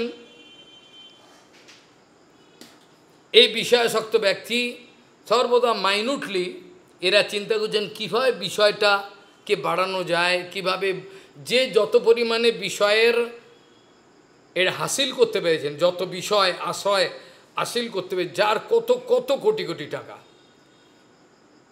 সে তত পরিমাণে বড় ব্যক্তি সমাজে। কিন্তু পারমার্থিক রাজ্যের বিচার অন্য। পারমার্থিক রাজ্যে যিনি কৃষ্ণ নামক ধনকে যে হৃদয়ে বসিয়ে রেখেছেন, তারই মূল্য বেশি, বাকি কাউর মূল্য নাই। এই জন্য বলছেন এরা তো বিষয় চিন্তা করবে, করে, কিন্তু করার পরে কি হয়? বলছে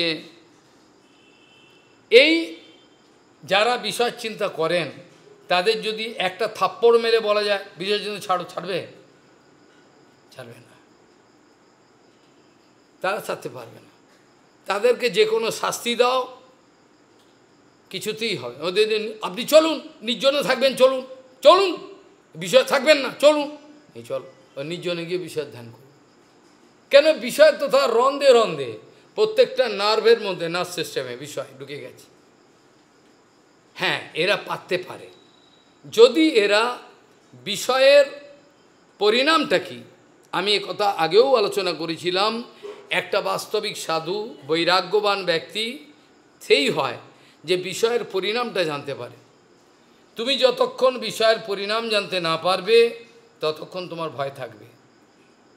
যখনই পরিণাম বুঝবে, ভোগের বস্তু 100 বার, এটা তো এনজয়মেন্ট আছে, আমিও জানি এটা ভোগ করা যায়, কিন্তু এনজয়মেন্টের পরে তুমি কি করবে? তোমার এটা বিচার হওয়া দরকার। 60,000 বছরের ভজন একটা ফ্র্যাকশন অফ সেকেন্ডে সৌভরী মুনির শেষ হয়ে গেল। ভজন বলবো না, আমি বলবো তপস্যা। ভজন বললে ভুল হবে। ভজন মানে হচ্ছে ভজ ধাতু সেবা। তো 60,000 বছরের তপস্যার ফল শেষ। খালি অপরাধ করলো গরুরের চরণে আর কাম জাগলো, মাছের মৌথন। তাহলে কোনো ব্যক্তি, যেমন ধরো অজামিল থেকে আরম্ভ করে, পুরুরবা থেকে আরম্ভ করে ওইলো যাকে বলে, এরা বিষয়ের পরিণাম দর্শন হয়েছে না নাকি? দেখেন, এরা তো বিষয়ের পরিণামটা দেখে তারপর কাঁদছিল, তার আগে তো কাঁদিনি, কেঁদেছিল কি? এরা তো আগে বিষয়ের পরিণাম দেখে নিয়েছে। পুরুরবা উর্বশীর সঙ্গে, হ্যাঁ, আমাদের যজাতি এরা তো বিষয়ের পরিণামটা দেখেছে কি ভয়াবহ, দেখার পরে তারপর বিষয় ছেড়েছে। কি তোমাকে যদি আমি বাবা বাচ্চা বিষয় ছেড়ে দে চুমু খেয়ে বলি, ছাড়বে না তুমি, আমি এটা ভালো জানি। তোমারও জীবনে ধাক্কা আসা দরকার, এমন বড় ধাক্কা খাও, ধাক্কার পরে তেবে গুরু সত্যিই তো তাই, এর মধ্যে তো কিছু নেই, এ তো ফাঁকা। এরা ওটা বড় ধাক্কা খাওয়া দরকার আমাদের প্রত্যেকের জীবনে, প্রত্যেকের জীবনে আমাদের একটা জুতো খাওয়া দরকার। বিষয় মায়া দেবে একটা মারবে, খাওয়ার পরে ঘুরে বসবে, সত্যিই তো তাই, আমি তো ভেবেছিলাম এগুলো করবো, কিছু হলো না তো, সব শেষ হয়ে গেল। এতদিনের চেষ্টা, এতদিন এনার্জি, এত টাকা সব চলে গেল, গেল কিনা? কত কোটি কোটি টাকার মালিককে পথে বসতে দেখেছি, কোটি কোটি টাকার মালিক পথে বসে গেছে, শেষ, সব শেষ। আবার পথের ভিখারি চোখের সামনে দেখেছি, ভিখারি খেতে পায় না, হয়ে গেল কোটি কোটি টাকার মালিক, দুবেলা দুটো রুটি খেতে পারতো না, তাকে যদি ডাকো সে স্বীকার করবে না, সে এখন ইজ্জত দিচ্ছে আমি বড়। তাকে বলো নৃসিংহদেব ছুঁয়ে বল খেতে পেদিস না, বাবা অপেক্ষা করছি কখন আসবে, হিসাবের খাতা লেগে সামান্য দুটো রুটি, আর সে এখন বৈষ্ণব চেনে না, বৈষ্ণবকে লাথি মারে, তারা কীরকম পরিস্থিতি এবার চিন্তা কর। এই জন্য প্রভুপাদ প্রায়ই বলতেন প্রচুর পরিমাণে অর্থকরী সংগ্রহ আমাদের জীবনের উদ্দেশ্য নয়। আমাদের জীবনের উদ্দেশ্য এটা নয় যে বেশি পরিমাণে যত পারবো ডলার টাকা নিয়ে আয় পাউন্ড, এটা নয়। বা কেন? তাহলেই আমাদের অভিমান আসবে, আমরা গুরু বৈষ্ণবকে অপমান করার সাহস, গুরু বৈষ্ণবকে অপমান করার সাহস ভগবানের পর্যন্ত নাই, ভগবানের বাবারও নেই, ভগবানের যে বাবা নন্দ মহারাজ তারও নেই, বোঝা গেল? কিন্তু আমাদের এত বড় সাহস, ভগবানকে, ভগবানের বাবারও নাই, ভগবানের ভাইয়েরও নাই, কাউ অপমান করতে পারে না। গুরু বৈষ্ণব এত উপরে, গুরু বৈষ্ণব তত্ত্ব এত বড় যে ভগবানের তত্ত্ব থেকে অনেক বড়, সেটা আমরা বুঝি না, বুঝি না বাচাল। আর যখনই পয়সা চলে আসবে তখন হবেই, কেন? বদ্ধজীব, যতই আচার্য সেজে থাকো আর যতই সন্ন্যাসে, বদ্ধজীবের ক্রিয়াকর্ম দ্বারাই বোঝা যায়, তাকালেই বোঝা যাবে কী ক্রিয়াকর্মকে কী বলছে।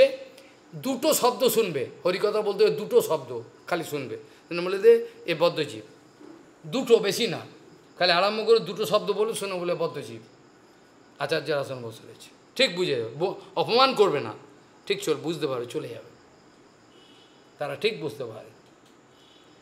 কাজেই এখানে বলছেন যদি বিষয়ের পরিণাম যে ভয়াবহ এর যে অনুভব করতে পারে, তবেই তার পক্ষে বিষয়ের ছাড়া সম্ভব হলেও হতে পারে। বিষয় থেকে অনেক বড় আঘাত আমাকে পেতে হবে, বিষয় যে কত জ্বালাময় আমাকে জ্বলিয়ে দেয়, কিন্তু অম্বরীশ মহারাজ, পিতু মহারাজ, জনক মহারাজ, এদের তুলনা, যুধিষ্ঠির এদের তুলনা করতে যেও না, এদের ব্যাপারটা আলাদা, এদের ব্যাপারটা সম্পূর্ণ আলাদা, এদের সঙ্গে তুলনা করতে যেও না, বললে অপরাধ হবে। যাই হোক, এখন পরের শ্লোকে আমি এই দু একটা কথা বলে শেষ করব, সময় হয়ে গেছে, আপনাদের যেতে হবে। সেখানে বলছেন অনবীক্ষিত মানে হলো কোনো সাবস্ট্যান্স দেখো না, বাইরের বস্তু চেহারাটা দেখো না, ওর আলটিমেট ওর বস্তুটাকে দেখো, ওই যে ক্রিম ভেতরে আছে এটা বাইরের খালি বস্তুটাকে দেখো না, এটাকে বলে ওর থিমটাকে দেখো, বোঝো যে বিষয় আনন্দ আছে, আমি জানি, কে বললো নেই, ধেই ধেই করে নাচে স্যাটারডে ক্লাবে আনন্দ নেই, আচ্ছা, কিন্তু এই আনন্দের যে পরিণামটা কি ওই জানোয়ারগুলো জানতে পারে, ওগুলোকে জানোয়ার বলি আমি। কাজেই বলছেন কোনো এক ব্যক্তি, এর পরের শ্লোকে বলছেন সুপ্তস্য বিষয়ালোক ধ্যায়ত বা মনোরথ নানাত্মকত্যাৎ বিফলস্তথা ভেদাত্মধীর গুণই। বলছেন এখানে যেমন ঘুমিয়ে পড়লে পরে, আমি এই কথা বলে আজকে শেষ করব, কালকে আবার বলব, যেমন ঘুমিয়ে পড়লে পরে বিষয়েতে আমরা স্বপ্নেতে বিষয় দেখি, এ বিষয়ের যেমন কোনো রিয়ালিটি নাই, আছে কি? হ্যাঁ, স্বপ্নে আমার একটা রানী একটা রাজকন্যার সঙ্গে বিয়ে হলো, কী হলো, এটা তো কোনো কথা নয়, কেন স্বপ্ন। ঠিক তেমন মানুষ যে জাগ্রত অবস্থায় যে প্ল্যানগুলো করে, আমাকে 5 লাখ টাকা LIC-তে রাখতে হবে আর 10 লাখ টাকা ওই শেয়ারে লাগাবো, তাহলে আমাকে কে পায় কি, 5 বছর অপেক্ষা করে হয়ে যায়। এই যে প্ল্যান অ্যান্ড প্রোগ্রাম, এটা যে ভস্যে ঘি ঢালা হয়ে গেল, এটা পরে বুঝতে পারবে। এই সম্বন্ধে কালকে আমি আলোচনা করব, আজকে এখানেই বিশ্রাম দেব। নৈবাত্মনো প্রভুরয়ম নিজলাভ পূর্ণ মানম জনাদবিদুষো করুণো বিনীতে যদ যদ জনো ভগবতে বিদধি ত্বমানম তচ্চাত্মনে পতিমুখস্য যথা মুখশ্রী वाञ्छाकल्पतरुश्च कृपा सिन्धु पतितानं पावनेभ्यो वैष्णवेभ्यो नमो नमः।